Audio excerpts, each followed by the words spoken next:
and I look at, you know, when I was a kid, my scars too. And we have to walk around with these, but I guess to overcome those and move past them is to start to feel and start to heal. And the one thing that I got that really sent that message down from above was to forgive. And you can begin to heal.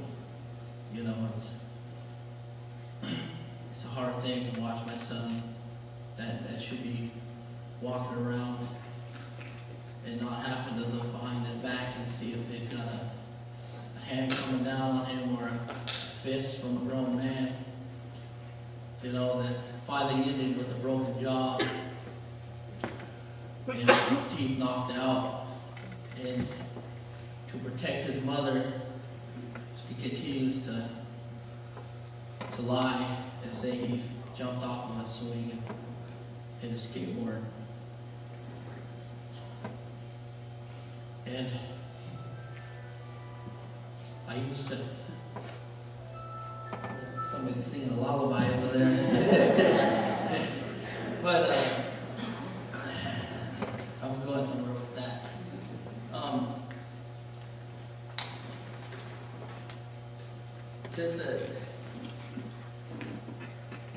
Just to sit there and forgive her for those things. I can help him heal now, you know, and he doesn't have to fear no more.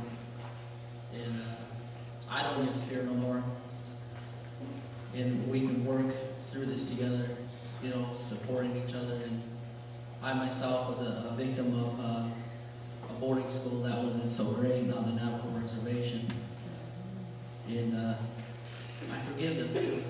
I forgive them. I forgive them all. It feels good. Thank you.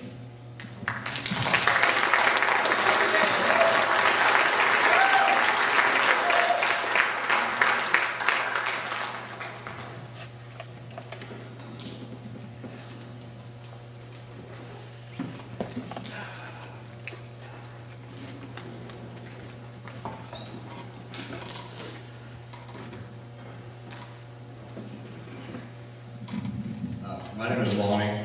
A lot of people here, I've met a lot of people, and this is so powerful being here today. When Don Buxton talked about LDS, it means a lot to me because my family, I'm jealous of a lot of you because you got to live on reservations.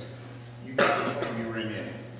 My mom's family was a Native woman picked up by the wagon train and beat when she spoke her language and told she could only pray to Jesus and she could only sing Jesus songs.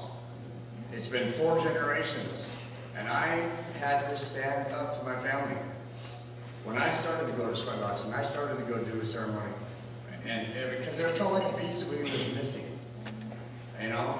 And, you know, they call me savage, and they call, oh, that's evil, that's the devil, you know? And being as mad as I was, I showed them evil. I ended up in prison. But when I was in prison, I found the red road. I found the circle. They taught me and sent me down the right way. If somebody told me that I went to college, going into graduate school on the national dean's list, I would have sucked him in the nose and said, "You're crazy." But now I am. And this it's amazing because this is my master's degree. Ironically, when I met Chief Dan George's daughter, who had just come out of Truth and Reconciliation in Canada, and her son Reuben was I was trying to go to Sundance, but I was not ready. I just went to witness. She came down after it happened to write her story and tell her story to the Truth and Reconciliation gig her. I think she told me she got 11 cents a day for all the abuses that she felt. Well, I wrote, and my teachers have been so supportive of me, to put the needs, and see my program is for Native youth, because I know Native youth today are still living the trauma. To put these needs of these youth clients in perspective, let's take a look at the history that has led to many of these issues today. Native Americans, once manifest destinies pushed westward, began to drive them from their ancestral homelands and eventually pushed them onto reservations, began to lose their cultural identity. Another big element of this loss of culture was the push to assimilate these peoples into the dominant culture of the United States by taking the children of these peoples, many times forcibly, and placing them either into religious or military type boarding schools. This was an exercise in pure terror for these children. They were abused in many ways, physically, mentally, emotionally, sexually, and even spiritually, by a dominant culture that called this population subhuman and savage, and treated them according to these views. After many decades, there were multiple generations were forced into these schools where they were beaten and abused mercilessly. More often than not, this occurred for just speaking their language, resisting change, failing to live up to the standards they were unfamiliar with or just didn't know what to believe in. Sing an old song, get beat for it. Praying another way other than Christianity and beliefs proper, get locked in the closet for days. This was a way of life for these kids, and it took its toll on their life and their spirit. Generation after generation were removed from their family and their community's culture, and then when they returned many years later after growing up, being physically and psychologically abused, they arrived with damaged senses of identity and values. Many escaped into alcohol abuse and eventually drugs as a way to escape their painful, shattered lives. Murder, domestic violence, suicide, and rampant sexual abuses and crimes were things that did not very often occur within these communities prior to assimilation. Now they began to occur with more and greater frequency. Worst thing was that the things that were occurring among the adults of the population were also happening to the children at a greater rate. These kind of things is what's made me dedicate my life. It's amazing the change. Creator is touching everybody. There are people in the white culture that are coming around. My professor, the head of my school, has already agreed to go and get federal funding for a boarding school trauma, a historical trauma study. He's willing to back me on this, and it's my career, and it's my life, and I dedicate it to it.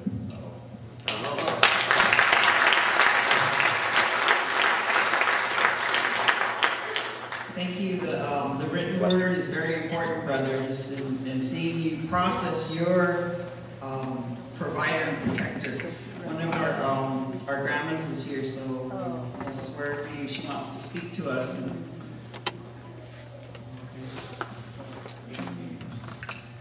Whichever is easiest.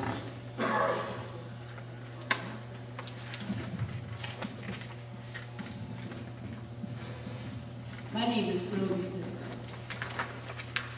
Well, I work with Cisco Dad. That's my married. My name is Rosie Cisco.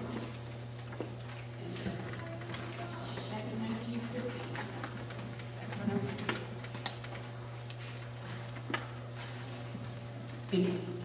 in Chemawa. And I had 4 brothers and 1 sister. They all lived in. And I had an uncle.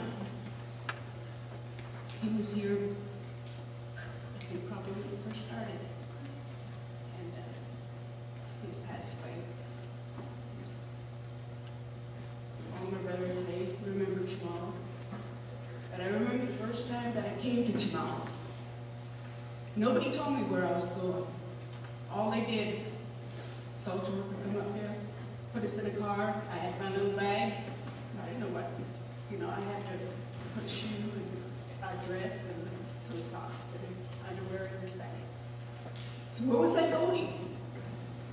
So we got in the car and they took us to the bus station. We got on this big old bus, me and my brother Martin.